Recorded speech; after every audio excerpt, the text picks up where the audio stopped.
How has a 20-year-old musician from Australia reached the pinnacle of success in the music industry, formed friendships with seemingly everyone, had multiple legendary mentors, and developed his sound to be that of a seasoned veteran all within a few years?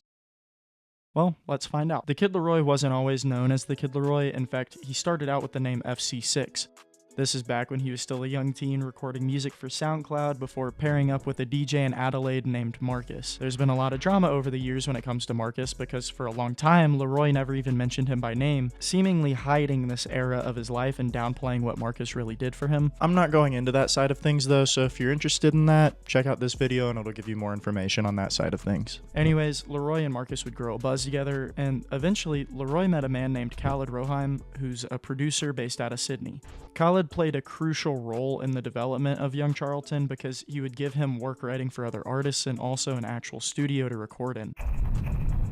2018 was the year that things really started to move for Laroi. It was time for him to release his first EP titled 14 with a Dream. This EP caught some attention in the underground scene of Australia, paired up with the Triple J Unearthed competition where Laroi became a finalist. It's also an interesting point in time for Laroi's career. He's still 14 years old, but is growing a buzz and has some connections that are helping him advance. Lil Skies posted a snippet of their song, but it would never see the light of day. Regardless though, it brought more eyes to the kid.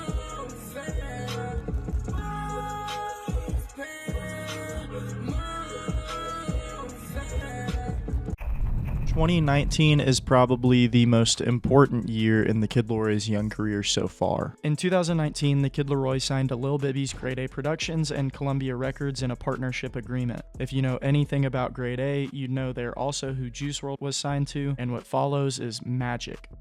Juice WRLD became a mentor to the kid, and you can hear the influence he had in the Kid Laroi's upcoming and early music. But before we get to his first project that really blew up, there's a little bit more that needs to happen. What's the call? In love with the money, it's fuck 'em all. You fucked up my bro, I can't fuck with y'all. I don't wanna unless you gon' do the dog. His song Let Her Go earned a music video from Cole Bennett's Lyrical Lemonade, putting the international spotlight on the rising artist. Then he paired up with Lil Tecca for their song Fucking leave her. My life is a movie directed by Tarantino. Shawty is a dancer. Following this hit, he released his song Addison Rae, which blew up on TikTok. In fact, this is where I first heard of Laroi, and at the time, I didn't really pay attention to the worldwide hip-hop scene as a whole, and I also didn't really care for this song, but it led me down a rabbit hole and I ended up falling in love with his music. After releasing a few more singles over the next few months, following this newfound spotlight on him, he released Go, a song featuring his mentor Juice WRLD, who at this point had passed away. It was paired with a music video that captures an energy that's hard to describe.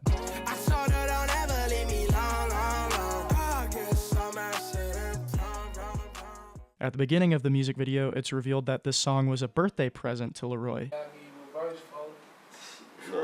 That's a $200,000 gift, bro. After this, the Kid Laroi was everywhere. He was featured on Bankroll Hayden's Costa Rica, announced his upcoming mixtape, featured on Speak Off the Internet Money mixtape Before the Storm, had Lana Rhoades as a love interest in one of his music videos, featured on My City by 1-4, and then had another Lyrical Lemonade video release for his song I'm done. So done. I'm done with I was there for the premiere of this song.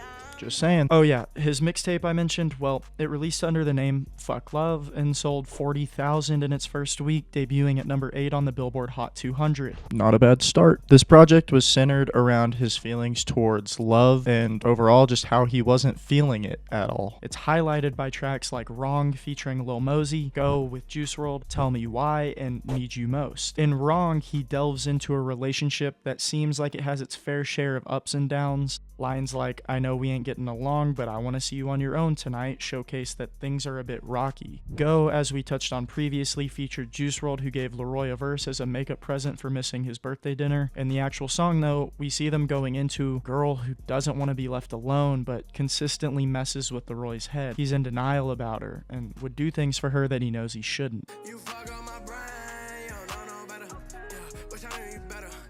Tell Me Why changes things up a little bit. Laroi is pouring his heart out on this track, and you can really hear how emotional he gets in his voice. on. Shit, I seen shit, I'm way too damn young and shit ain't need to be like this. The song is the kid venting about how heartbroken he is about losing Juice and other people who are close to him. Lyrics like, I can't count all the tears I cried, so many sleepless nights, watched all of my idols die, right in front of my eyes, are hard to listen to, resonated with a lot of fans of Juice who felt like they had lost someone important to them when he died. And Laroi knows that pain better than any of And us. at first, we just thought he was having a seizure, and then the blood started coming out of his mouth and his nose, and then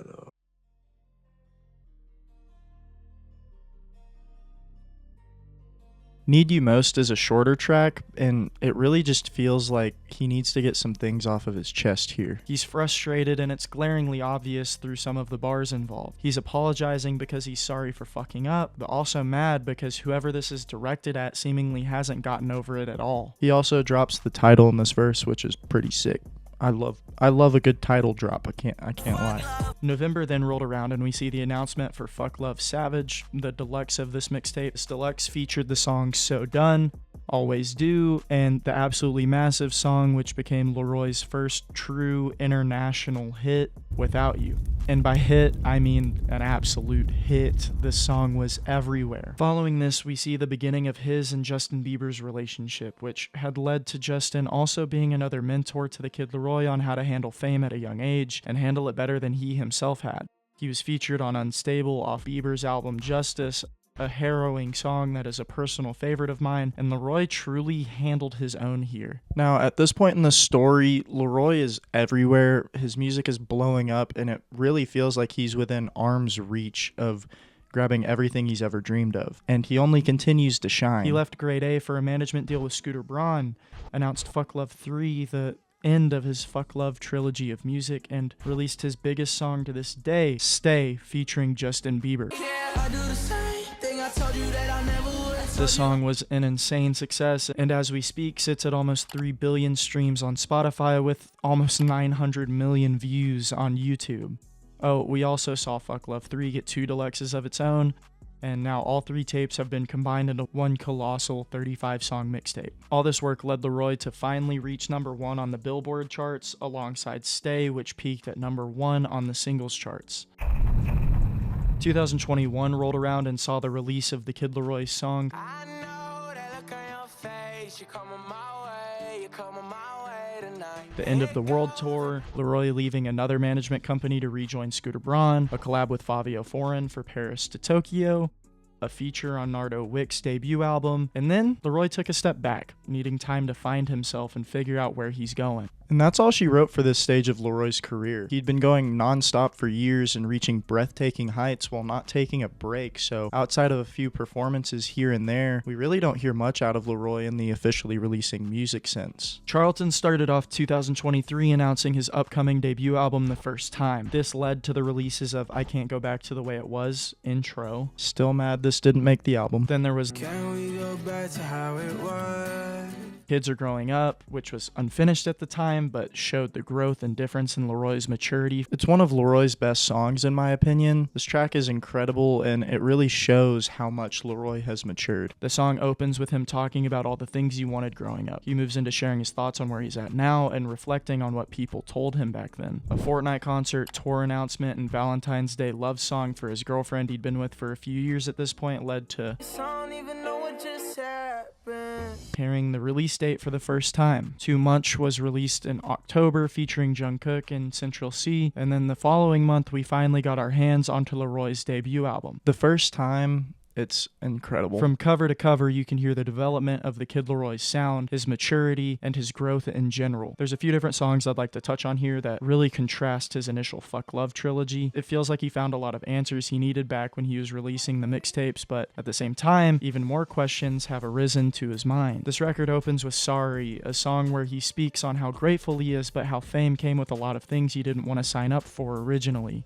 He's trying not to go insane, but he's got a lot of weight on him and he wants to run away, but he can't. People rely on him now, and he can't believe some of the mistakes that he's made while growing up and adjusting to all of the eyes that are on him. The fourth track on the album, Where Do You Sleep, is directed at his ex-girlfriend. He dives head on into asking questions about how she's moving on as quickly as she did, while he's picking up his pieces. He talks about what she was doing that wasn't right, but that she wouldn't listen and only wanted people around her who agreed with what she was saying. Things fell apart because of differences, and in general just feels like a lot of immaturity. Nights like these really show a different side of the Kid Laroi. It comes right after an interlude, and the sound of this track is completely different from anything else on here and anything that he's released before. This track will make you ascend, and it seems like he's made this in a place and time where he really needed her. Laroi paired up with a favorite of mine, David, for this track. They actually performed it live together the first time it was publicly heard, and at the time people thought it was a David track because Laroi really only has one verse on it, and it was at David's show. Anyways, this song talks about how 3 years went to waste because you crossed the line. He misses her, but won't accept her back because she went too far. The song has a guitar in the background, and overall it's a very melancholic track. Even when Laroi raps, he sounds defeated. It's really over. The final track of the album, Kids Are Growing Up, is one we've already heard, except this time it's finally finished. A second verse was added and brings everything together and ends this beautiful album off in the best way it could have. He goes into how he's always stressed, how he gives everything he's got even when he has nothing left to give, and he starts to talk to his mom one-on-one here. He goes into how thankful he is for everything she did for him even when it wasn't easy. Now he's got his own problems and he understands better. And all he wants to do is make sure that he can take care of and protect his family. It's hard to follow up the heights that he reached, especially with such a long break between official releases, and this album only saw 27,000 units sold in the first week, with a debut at number 25. And you know what? That doesn't mean anything, because he didn't really build a ton of hype for this album. He didn't release vinyls or anything alongside it, and he hadn't released a project in almost 3 full years. And yet, it's still his best work to date.